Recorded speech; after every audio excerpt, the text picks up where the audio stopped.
Bonjour à tous, les grandes lignes de l'atelier sont là, il est fermé, même s'il commence à faire frais, les machines sont en place, par contre il y a toute une partie de l'organisation qui n'est pas en place, c'est ce qui touche les rangements, de la visserie, de la quincaillerie, du matériel d'affûtage, ma perceuse à colonne, tout ça va trouver sa place derrière, ainsi qu'un évier. C'est le projet d'aujourd'hui avec plusieurs étapes structurantes, dont la première qui est la fabrication des caissons.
Donc si vous voyez, j'ai un plan, un meuble qui est prévu en 2 caissons qui vont être reliés avec un espace au centre où je souhaite pouvoir m'asseoir pour tout ce qui est affûtage. Donc tiroir partie affûtage va être ici. À droite, on a un meuble évier avec des portes. À gauche, on a tout ce qui est rangement de la visserie. J'ai prévu d'avoir un peu de marge sur le côté ici. Vous voyez que la plainte, elle dépasse. J'ai également de la marge sur l'arrière, sauf que dans la partie centrale, ici, j'ai pas envie qu'on voit un gros jour sur l'arrière. Et donc mes 2 joues ici sur les côtés sont plus larges. Elles mesurent 670. Et c'est ça qui, quelque part, est en train de me faire cogiter et tout réorganiser. Parce que le 670 plus le 600 ne passe pas en largeur dans mes feuilles. Et même si j'ai utilisé OpenCutList, le plugin de l'Air du Bois pour préparer ça, j'avais vraiment beaucoup de chutes, d'autant plus que j'ai 2 épaisseurs alors que je pensais n'avoir qu'une seule épaisseur. Donc je suis un peu en train de tout réorganiser. Et en fait, la solution, elle est la suivante, c'est que je vais bien avoir ici ma grande largeur de ce côté-là, mais sur les côtés, je vais réduire de telle sorte que je vais avoir 670 et 570 qui va me laisser un petit centimètre de marge pour faire toutes mes découpes. Et ce que j'ai quand même vérifié, c'est que une fois réduit à 570 extérieur pour la largeur de mon caisson, j'ai encore assez de place à l'intérieur pour mettre mes glissières. Donc cette fois-ci, on va pouvoir faire des copeaux.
Bon, petit bilan sur ce contreplaqué de pain, je crois que c'est comme ça que ça s'appelle. J'avais acheté ça parce que c'était économique et je me suis dit pour l'atelier, pour faire des caissons, pour faire des bricolages, ça ira bien.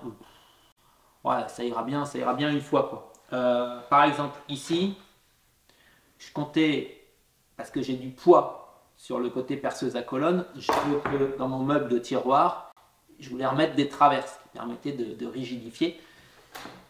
Je ne peux pas mettre des traverses au ras de tiroir qui flambent quasiment comme ça de près de 5 mm. Donc je vais devoir taper dans du bon contreplaqué et du coup changer complètement mes plans une fois de plus.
J'ai mis le pare-éclat, c'est la première fois que j'utilise la fraise à rainurer sur ces nouvelles machines.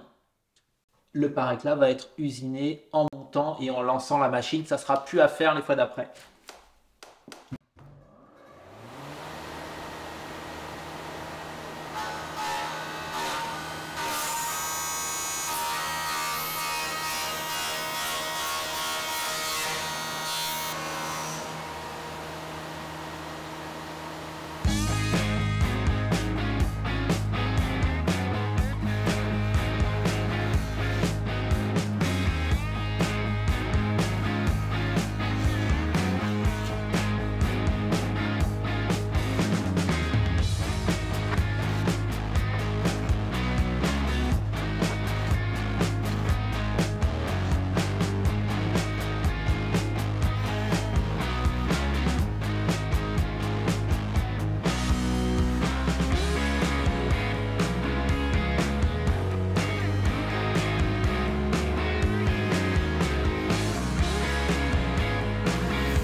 Comment vous dire, à part plus jamais ça, le représentant à qui j'avais passé commande à propos de ce matériau qui s'appelle du roll-pin m'avait dit vous savez, c'est vraiment pas super, question état de surface et tout. Je lui dis oh, ça va être un atelier, ça va bien aller. Putain, j'aurais dû l'écouter quoi. Rien n'est droit. Là, ça bombe, là, ça bombe, là, ça bombe dans l'autre sens.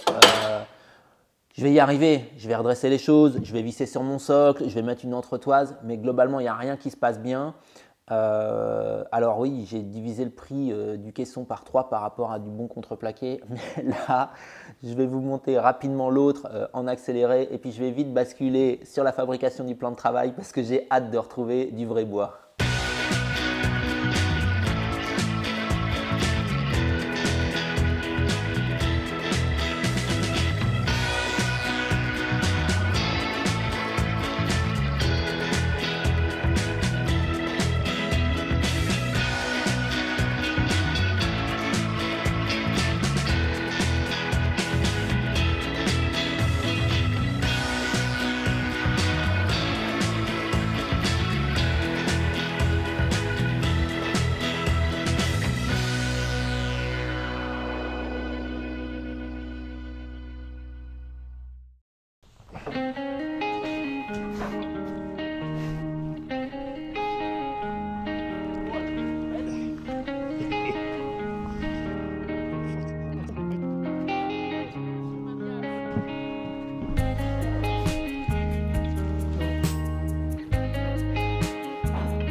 I see you running,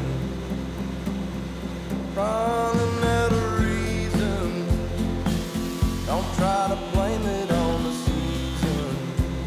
Why you wanna walk away?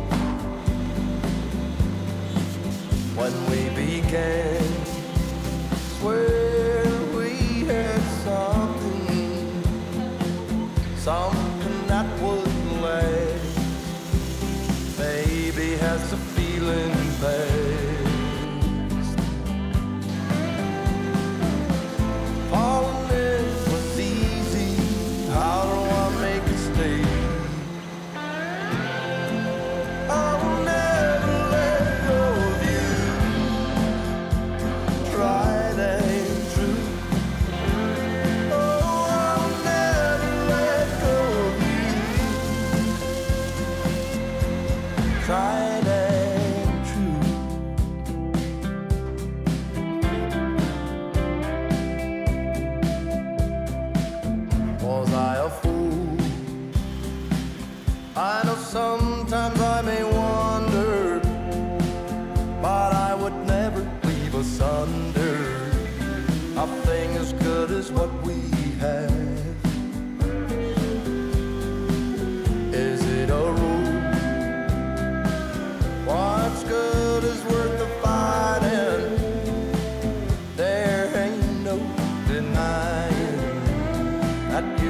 I were made to last.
Alors comment dire, pas franchement un projet qui se déroule comme j'avais imaginé.